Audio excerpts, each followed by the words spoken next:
What's up? Welcome in, everybody, on this Sunday night. Hope your bye week treated you well. Ole Miss football back in action this week. Glad you guys are here on this edition of the Rebel Report. My name is Michael Borky.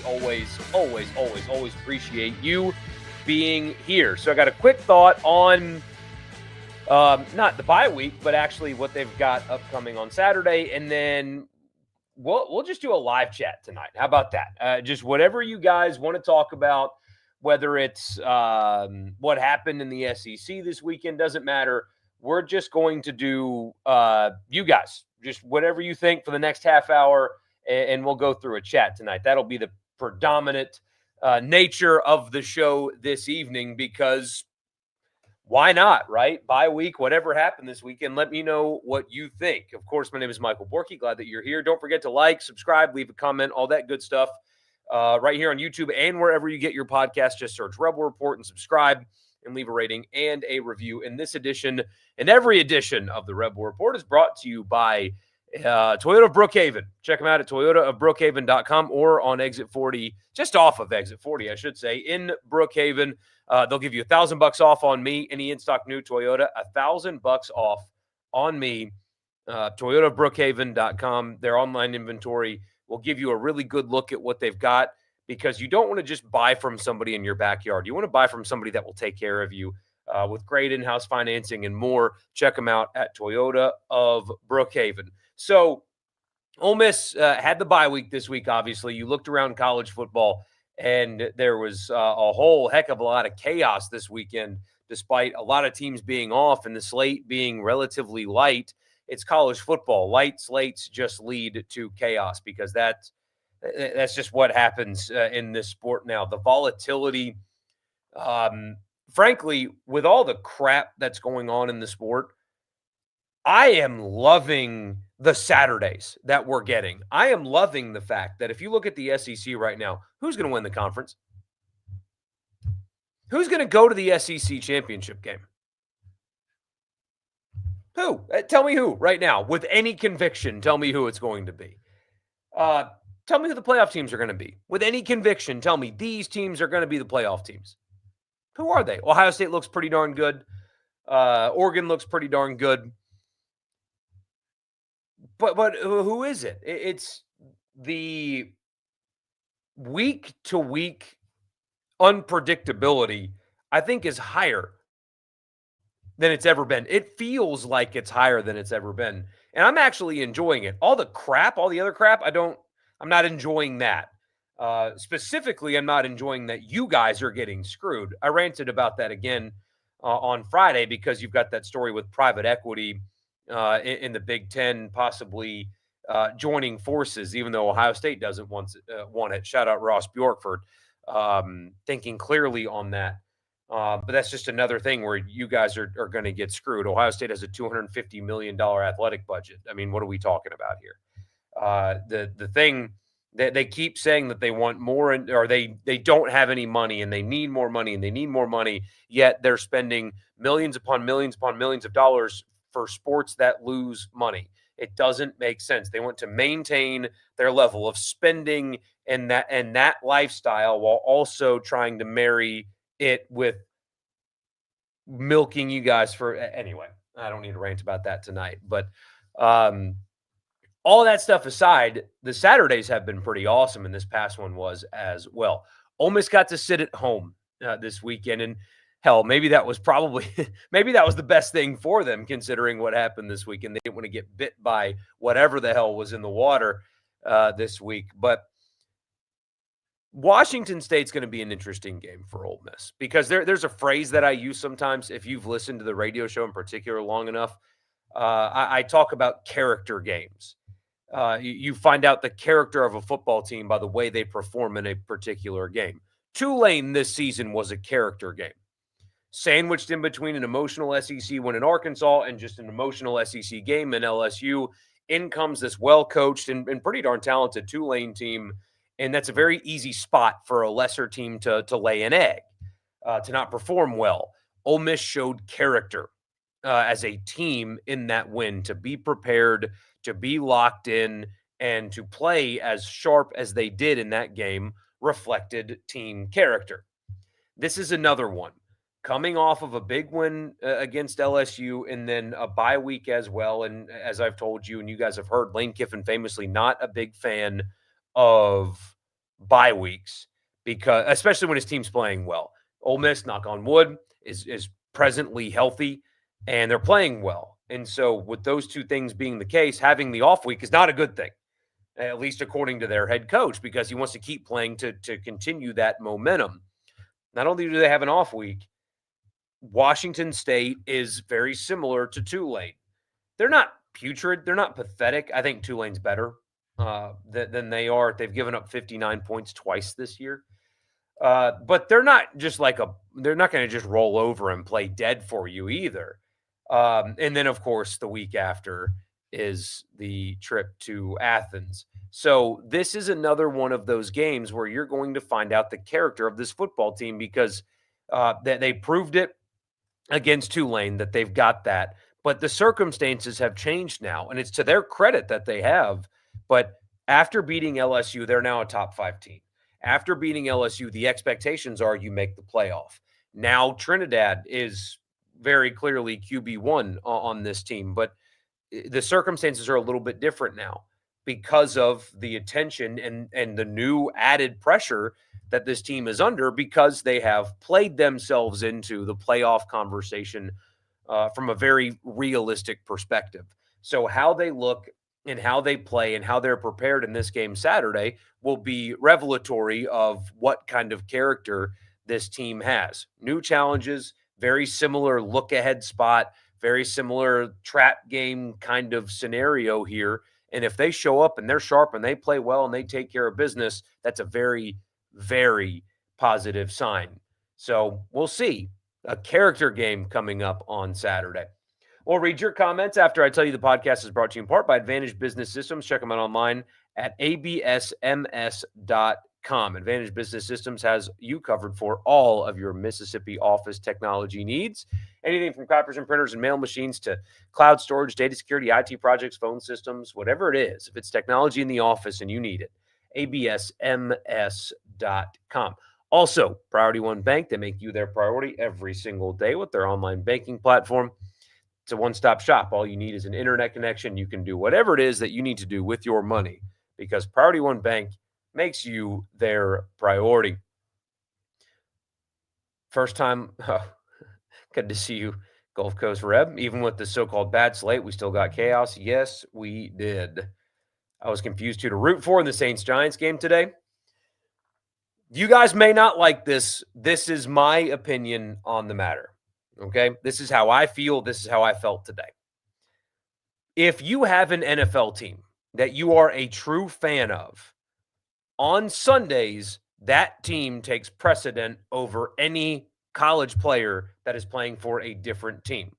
Now, I want Jackson Dart to have a very long and outstanding NFL career. That would be great. It would be great for Ole Miss, and that would be great if he had one. I want him to lose to the Saints every time they play.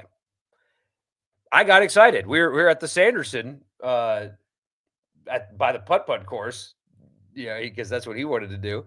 And we're watching the Saints game on the TV, and Dart's fumble. I was like, yeah, because the Saints are my team on Sundays. That is what they are. And Jackson Dart fumbling, leading to the Saints getting a win. I prefer that over the success in one game for a former college player. That is how I feel about it.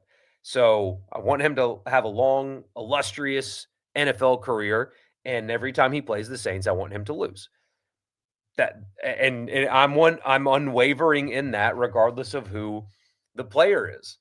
So that's not popular. Haydad's had to deal with that with being a Saints fan with Dak and the Cowboys. But when the Saints beat the Cowboys the last time they played, kicked their rear end, Haydad was happy. And some State fans were like, "Oh, you hate Dak?" He's like, "No, I don't hate Dak. I'm a Saints fan."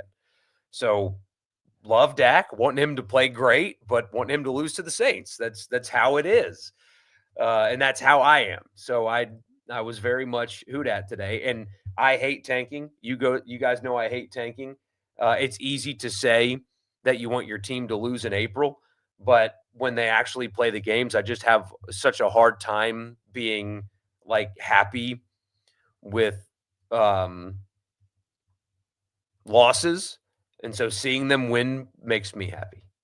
It just does. It simply just does. The Cardinals should be embarrassed to call themselves a professional football team. What a joke of a loss that was. But remember, that's the same organization that had to put a "you must study film 4 hours a week" clause in their quarterback's contract. So if it was a group willing to do that, they don't necessarily deserve success either. Thoughts on each of the 4 SEC games? All right. Kent State, Oklahoma. It happened. I didn't watch a snap, to be honest with you. So we could just gonna be transparent. We're just gonna move right on past that one. Mississippi State, Texas A&M. What a fascinating football game that was. State defensively really kept them in it, and it was a really fast first half as well. Very few possessions, but the issue that State's going to start running into right now is that they're getting hurt and they're lacking in depth. Now on the offensive line, Reese will come back, but they're already missing what would have been a starter for the season anyway. But they're not. Their biggest weakness as a team could possibly be the offensive line, especially in the current injury state that they're in. And so it was already going to be a tough task. I did pick A&M to cover on the radio show in part because I didn't think State was going to be able to do a good enough job of protecting Shapen. And sure enough, they couldn't. Shapen wasn't perfect in this game, or really not anywhere close.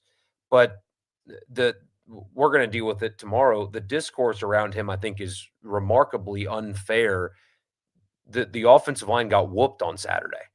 I mean, it's that simple. They were not good enough up front to move the football in this game, and switching to a true freshman quarterback, regardless of how athletic he is, was not going to fix that problem and cannot fix that problem. And now the injuries are compounding. Unfortunately, it looks like Fluff might be out for the season. Their portal running back, who has been just awesome this season, and Booth has been good too. Like they're not totally absent. Uh, the running back position with Fluff being out, but he's their best running back.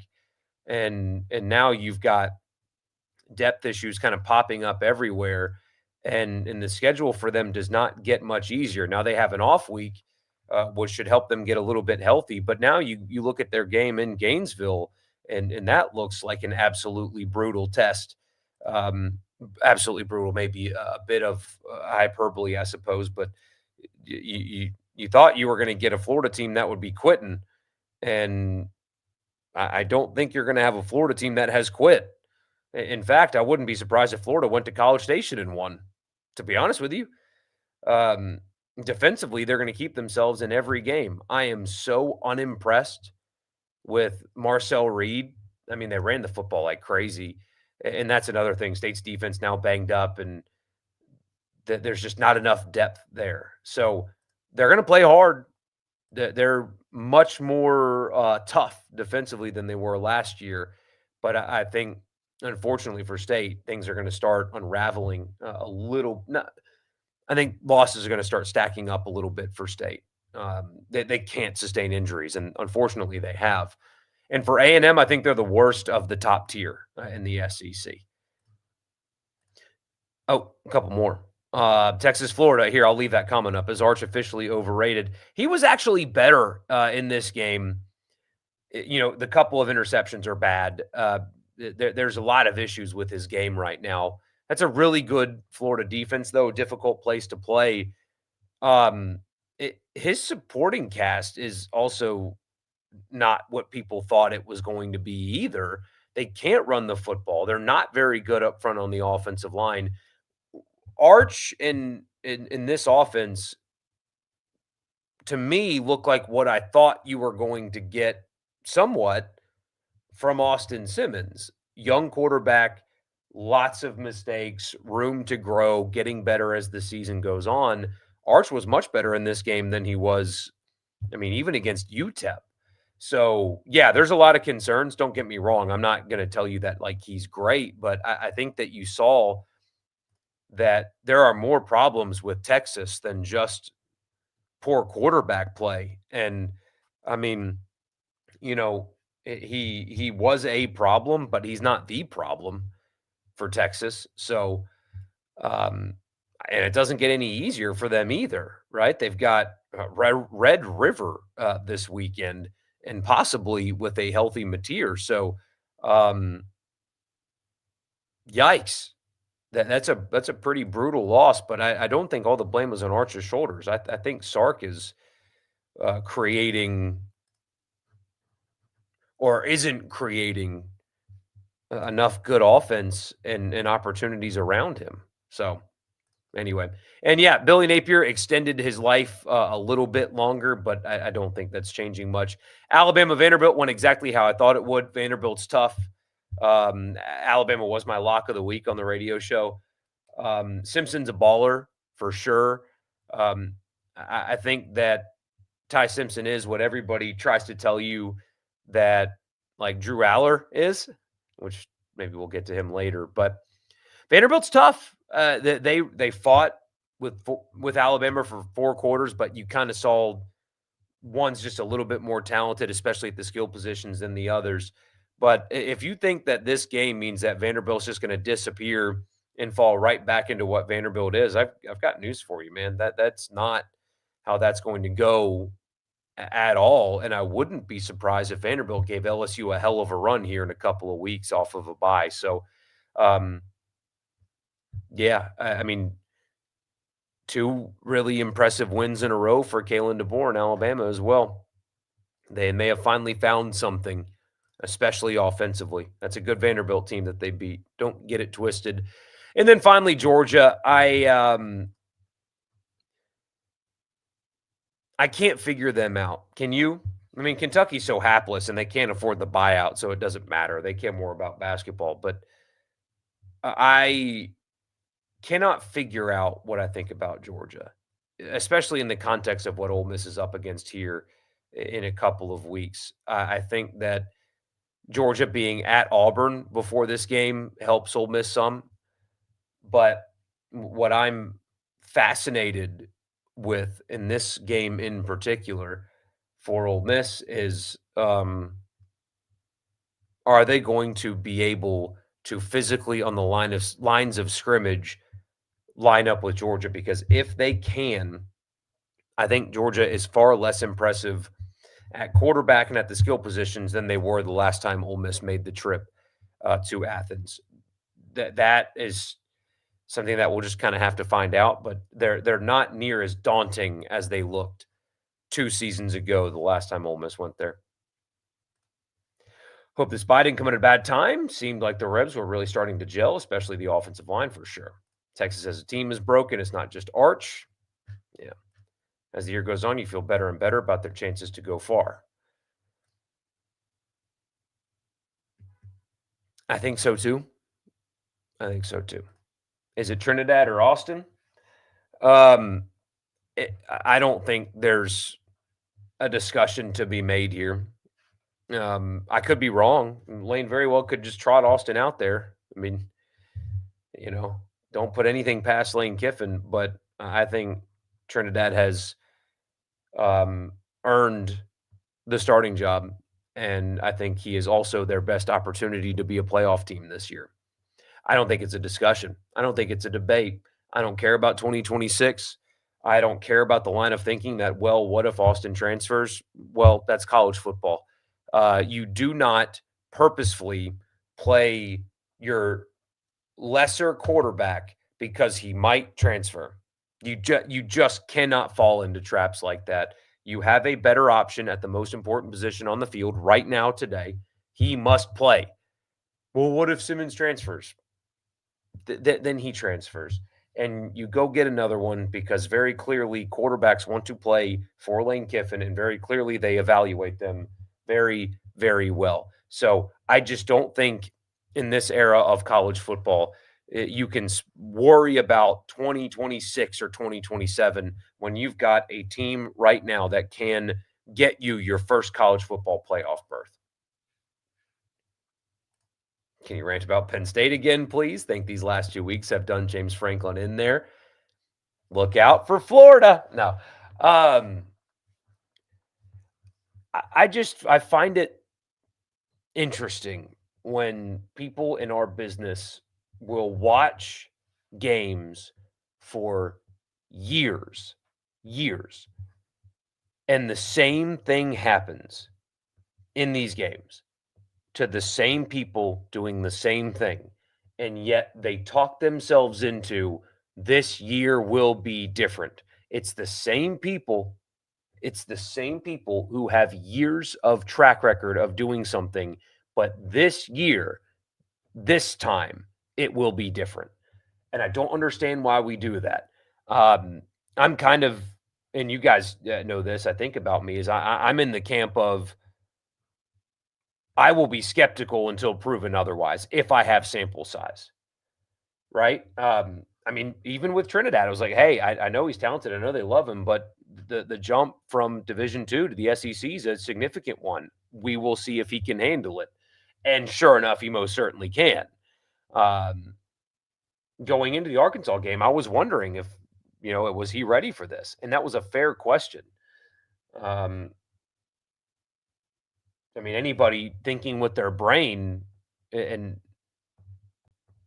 should have had those questions. He just happened to really answer them, and he's been awesome. But I'll be skeptical until proven otherwise about something that's been an established thing. And James Franklin and Drew Aller, and both of them in games like this, and Aller wasn't all that bad, to be honest with you. I mean, there were other problems with Penn State, namely their defense, but you have years of sample size about Penn State, and yet under James Franklin. And yet going into the season, it was they're a national championship team. This year's going to be different. Well, tell me why. Well, they got better at receiver. Well, did they? Or is that just the narrative that they're pushing out of Happy Valley? Because, I mean, I remember when people made the excuse that Drew Aller didn't have any weapons last year. You think Trey Wallace couldn't be useful with a decent quarterback? Apparently, he was the problem. He goes to Ole Miss and averages 22 yards per catch. That's just one of those things where we talk ourselves into something being different, even though we've known for a decade that they're not. Texas ain't spending their money well. But the thing is, everybody's spending money. Everybody's spending money. If I had to guess how many Ole Miss fans are in the world, ooh, that's a good question. If I had to guess how many Ole Miss fans were in the world, let's see.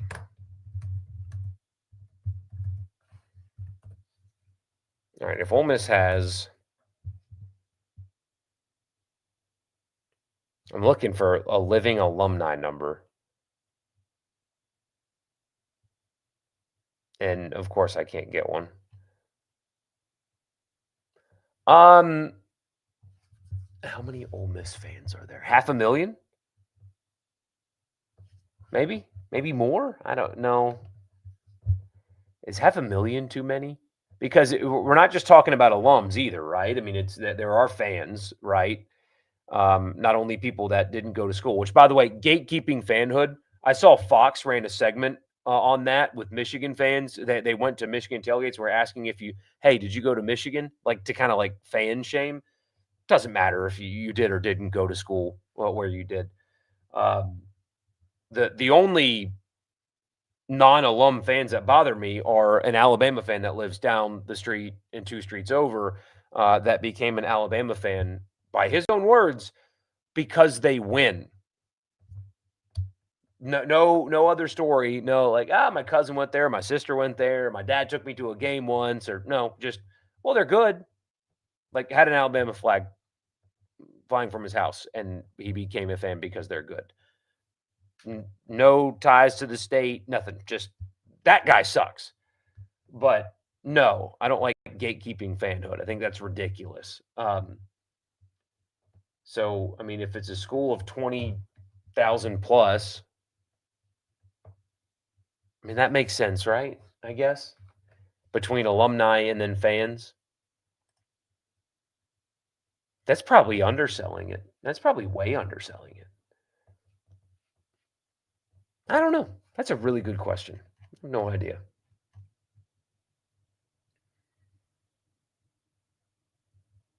Really thought Vandy matched up toe to toe with Alabama until Pavia made critical turnovers. It's won the game. They absolutely did.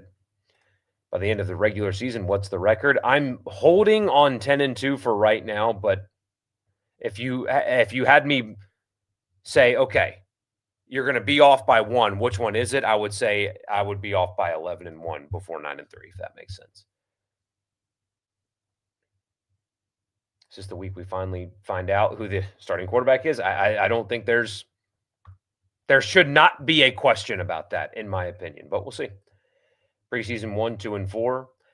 I don't think there's a question about that. But anyway, preseason 1, 2, and 4 now unranked. Texas, Penn State, and Clemson a combined 1-7 against Power 4 teams, with the only win being Clemson against North Carolina. And North Carolina is barely a Power 4 team anyway. Iowa State lost too, so the Big 12 might be Texas Tech to lose. Remember, though, Arizona State does not, or did they lose on Saturday? And they got back ranked, didn't they? Remember, Arizona State does not have a Big 12 loss. So in that conference, they're still in the driver's seat. Yeah, they beat TCU the other night. And they had an off week this week. They are also undefeated. Miami should be the number 1 team in the country. They have the best resume, I think. You think Austin gets the start? I think that would be stupid. That's just my opinion. I know, it doesn't matter what I think. It matters what Lane does, but I think that would be stupid. Got 2 tough road games back-to-back after Washington State, Georgia, and Oklahoma. Those 2 are the toughest left on the schedule, without a doubt. Yeah, easily, regardless of location. What's your position on Texas Tech? They're recruiting as good as anyone, and it seems to be carrying over onto the field. Are they just a drop in the bucket or a mainstay? Depending on how much that billionaire wants to bankroll them. I think they're going to be around for a while, though. At worst, Ole Miss could still be 10-2, make the playoff. Yeah, I mean, that's the minimum. State plays hard, but they have serious issues on offense, and the injuries are mounting up big time. Going to be hard for them to get to 6-6 after starting 4-0. It is. I mean, look, they have to go to the swamp. I know Texas kind of looks like they're in a difficult spot, but Texas is significantly more talented than Mississippi State is. I mean, my gosh, man, they still have to go to Arkansas, and maybe Petrino breathes new life into that. Georgia, significantly more talented than them. Missouri, I think, could sneak into the playoff too, and that's on the road. So,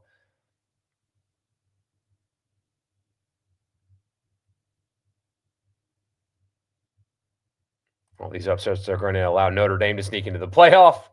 They got a lot of work to do. Memphis is 6-0. Yeah, they're in the driver's seat right now for that berth, aren't they? Oh man, the beef jerky you gave me was outstanding. I ate a full bag already. Like the second we got home, I ate a full bag. So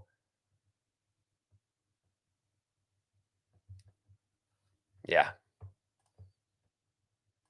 feel bad for Jackson. I don't. He's an NFL quarterback. He's going to be just fine. He will be just fine. He's a rookie, man. He's going to do rookie stuff. There's a lot of good that you see with him, though. He's going to be fine.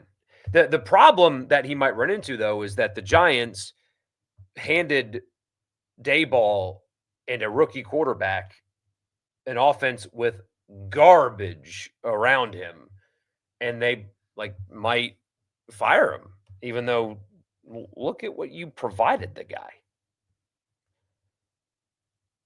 After this week, how many SEC teams do you think make the playoff? Ooh, that's a good question. That is a good question. 4.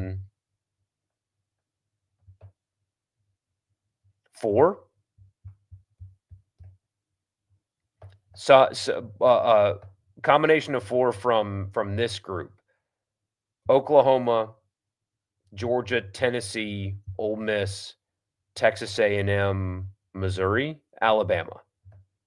So out of those 7, I think out of those 7, you'll get 4.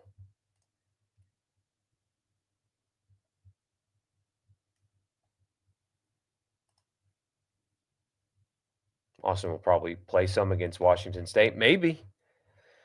I mean, he's played in,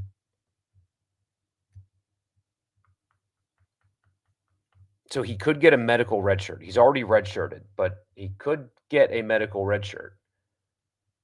So I wonder. Somebody in the comments last week said that that's not on the table. He can get a medical red shirt, as I understand it anyway. Maybe I'm wrong, but they should have the opportunity to play him if that's on the table. A&M's a really good team, but they don't scream contender to me. They're kind of boring to watch. Yeah, and everybody talks about how Marcel Reed's improved so much. He misses open receivers all the time.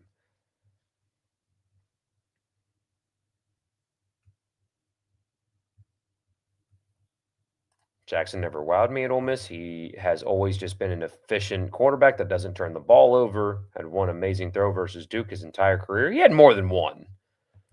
Um, he had more than one. But I hear you. But sometimes you don't have to quote unquote wow. Just take care of the football and run the system. And sometimes that's all you need to do. How's the golf tournament? Oh, it was awesome. I think we bit off more than we could chew with how long we were there today. I think in hindsight we wouldn't have gotten there as early as we did.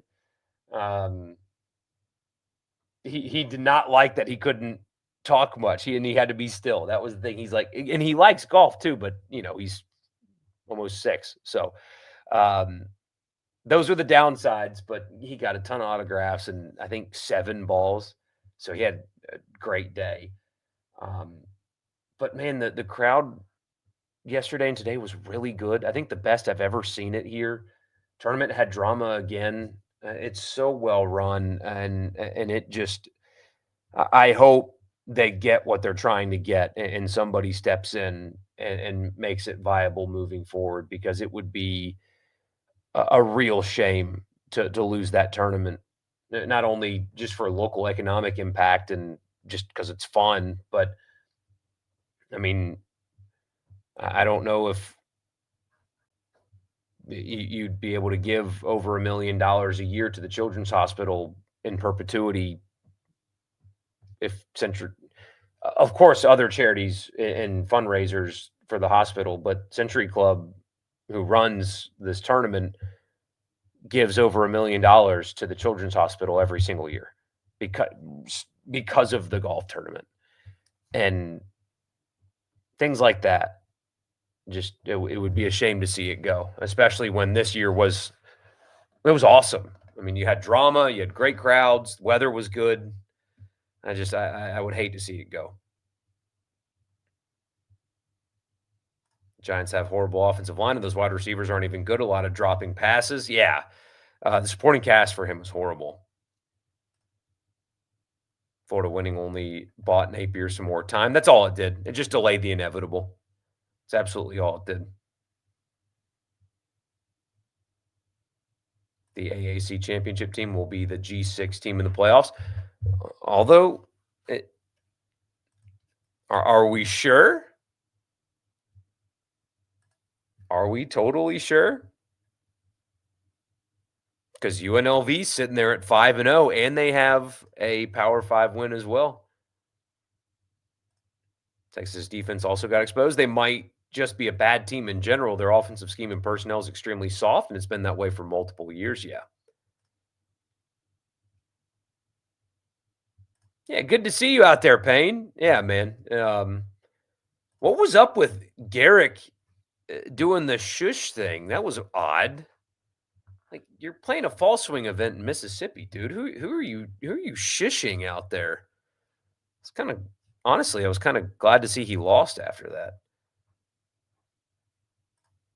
Do we think Lane's actually going to be able to keep Keegan? Is it Crochet, the 2027 quarterback?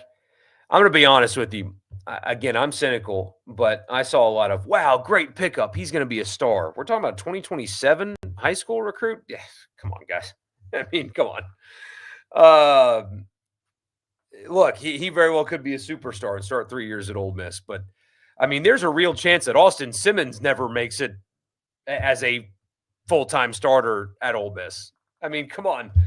So, I mean, everything was pointing to him being the guy, and it still may not have worked out for him. So, in this era, a recruit that, I mean, he's a 2027 guy, being 2 years away.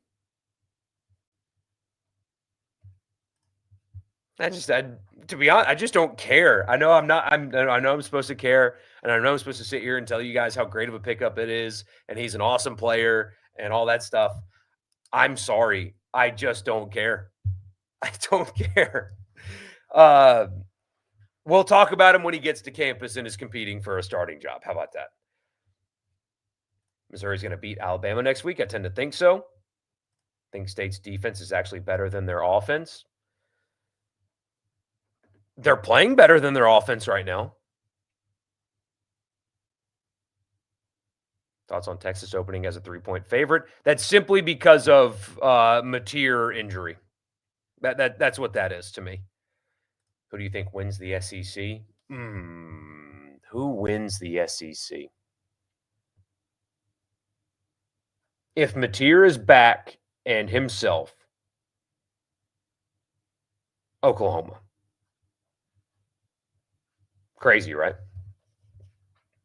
No way Alabama could beat Oklahoma, LSU, or Missouri. I think there's certainly a way, but when is Mateer supposed to come back from injury? Possible he comes back this week. It's possible he comes back this week. If he doesn't, I would expect him to be back for the Ole Miss game. Yeah, Lagway threw for 300 and looked really good against that Texas defense. More losses are coming. Sark is a little overrated. Is Sark overrated? Back-to-back messages. Possibly.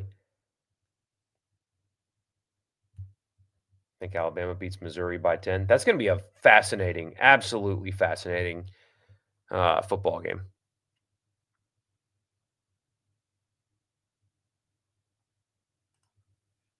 It's a shame that that game's kicking off when it is, too. Ty Simpson's the best quarterback in the league. Okay. Who are the best quarterbacks in the league? Just give me a top three. Is it some combination of Mateer, Simpson, and Trinidad? Because, I love Pavia. Pavia's not as good at playing quarterback as those three guys. Right now, he's not, is he? I mean, he's a dog and he's a warrior and, his team plays hard for him and stuff like that, but I don't think he's throwing for 300 plus and running for 60 against LSU's defense, So is that your top three in the SEC right now? Is Lane the best coach off the Saban tree right now? Right now, yes. Mm-hmm.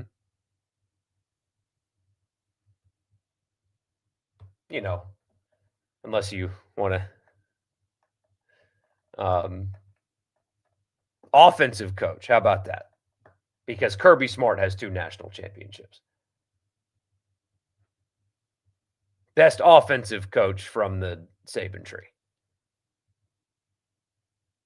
Yeah, Oklahoma's going to be real tough. A difficult environment off the Georgia game, yeah.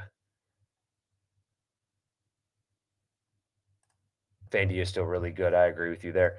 Kentucky looks sold on football. Georgia just goes through the motions. They're done. They're done. They just don't care. And they're not going to pay a buyout either.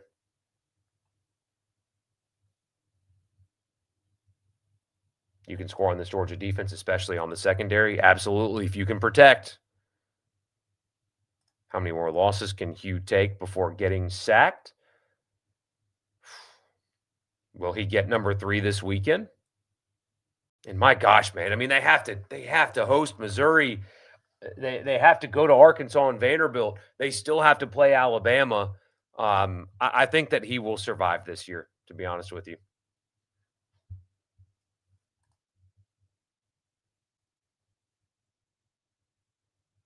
In order to save his job, I think it requires 8-4 or 9-3 minimum with the win over Alabama or Georgia. But is John Cohen tied to Hugh Freeze?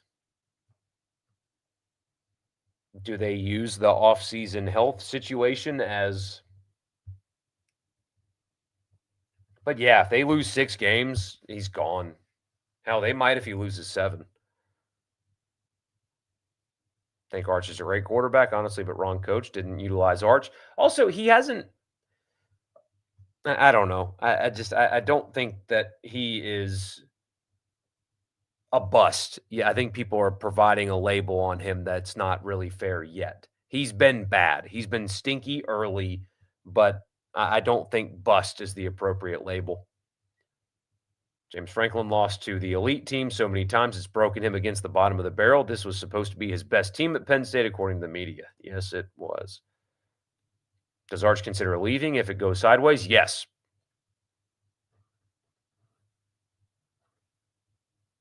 The media and fans love Trinidad. If Kiffin starts Austin instead of Trinidad and they start losing, this will be another year of bad personnel decisions costing them playoffs. Almost opened at what? Minus 33.5. Washington State is so bad. Yeah, they've given up 59 twice this year. I think the Grove Collective will play an even bigger part next year. I think the portal is going to be crazy. Well, remember, there's only one window. For next year, there's only one window. When do you think Napier gets fired? Let's see. After the Georgia game. No.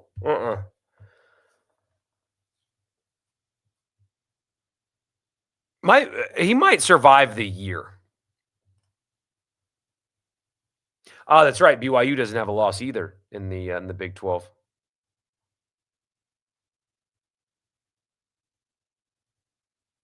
Okay, so back to the fan thing. So Chat GPT guesses at 250,000 living alums. So yeah, I think the number, because think about it, right? You've got living alums and then their children, if you want to count them as fans. And then you have fans that didn't attend the school. I think I was kind of onto something with approaching 500,000. And now not every alum is a fan either. I don't know if you want to, but yeah, I kind of think I'm onto something. You know, it's early, but can we get your thoughts on the Egg Bowl this year? Oh, I think it'll look the exact same as the last 2 seasons. I think it'll be a close game. I think State will play Ole Miss particularly tough. And I think Ole Miss has more talent and depth, and that will take over the game like it has each of the last 2 seasons. I kind of think it will be a copy and paste type of game. Now, probably more points in this one, but yeah. South Carolina is going to play 5 top 15 teams in a row. Yeah, what is the worst ranking? Isn't it like 14 or 13 that they play? So if you guys can't visualize this, South Carolina was off this weekend. It's at LSU, Oklahoma, Alabama, at Ole Miss, bye week at Texas A&M. That's South Carolina's next 5 games. Brutal. Is Texas A&M better than Alabama and Georgia? I actually do not think so.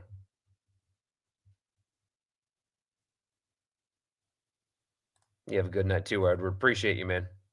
Who's a better conference right now, SEC or Big Ten? SEC easily.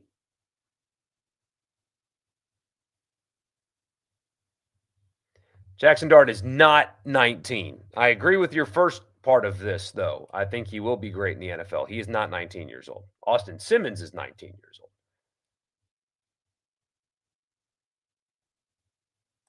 Imagine the grief from Florida fans if Dan Mullen takes UNLV to the playoffs before Florida. Oh, that would be so funny. Oh, my gosh, that would be hilarious.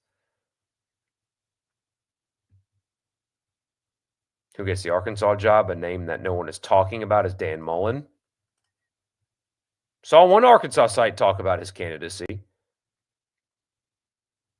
How many different fan bases will be screaming "Get Lane" by the end of the season? Saw a Penn State fan saying that on Twitter today. Yeah, that is of all the fits, that one seems like it fits the least. Yeah, maybe them. Auburn fans will the ones, because some of their media have lied to them. Completely delusional about how that went down in 2022. Look, and he was close in his own words. If you guys watched the documentary and read the half dozen articles about it in his own words 2 off seasons ago, he almost went to Auburn. Got very, very, very, very, very close to doing so and chose not to. And some of them still believe that they chose Freeze over Kiffin. Those people will try to bring that back up. Florida, it's going to come for sure. Hell, even some Arkansas people are going to do that. But it just doesn't matter. Heard AJ wants out of Philly. Your Saints should make a move. Yeah, the only problem with that is the Saints need all of their assets. They have issues at every position. I would love AJ Brown to be a Saint, and he should not be happy with Philly right now. Neither he nor Devontae are happy in Philly because the offense is pathetic now that Kellen Moore's gone. So. Exactly. This new portal window is interesting. If there was only one portal window, Trinidad Chambliss would not be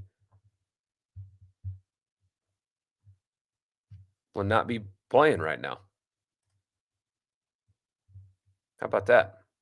But anyway, I appreciate you guys. We'll buckle back down into football on Tuesday, and Ole Miss Washington State upcoming this weekend. Really appreciate you guys. Hope you enjoyed your off week, and I'll talk to you on the next one.